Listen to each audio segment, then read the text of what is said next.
It has finally become clear to me that the CDC and the pharmaceutical industry are more interested in selling vaccines than they are in making sure that they work or that they're safe and they haven't been tested adequately.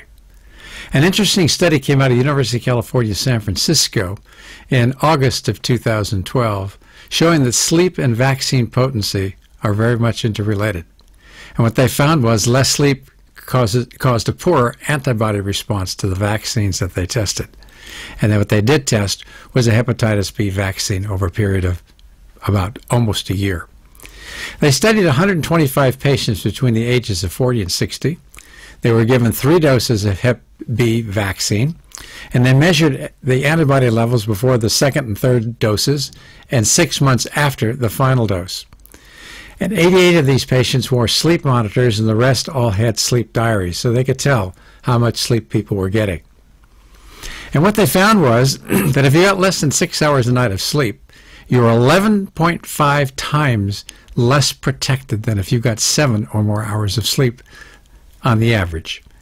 So sleep quality itself was measured as well, but seemed to have no effect, which surprises me.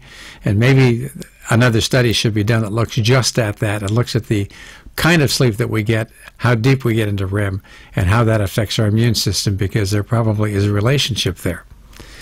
We've known for some time that natural killer cells, which are those cells that make antibodies against virus infections and make antibodies against cancer cells, are suppressed about 30%, just losing 3 to 5 hours of sleep during one night.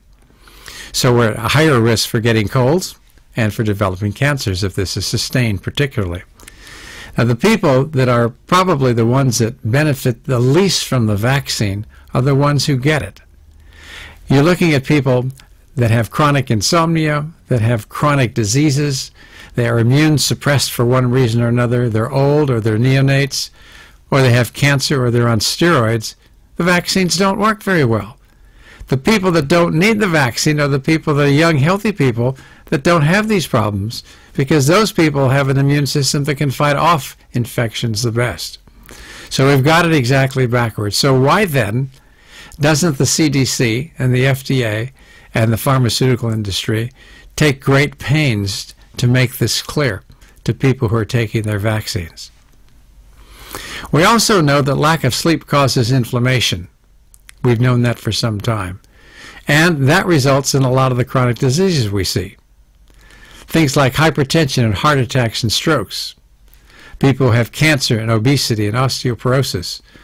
This was published in some of the major journals showing that these are things that result from people who have chronic insomnia far more often than others.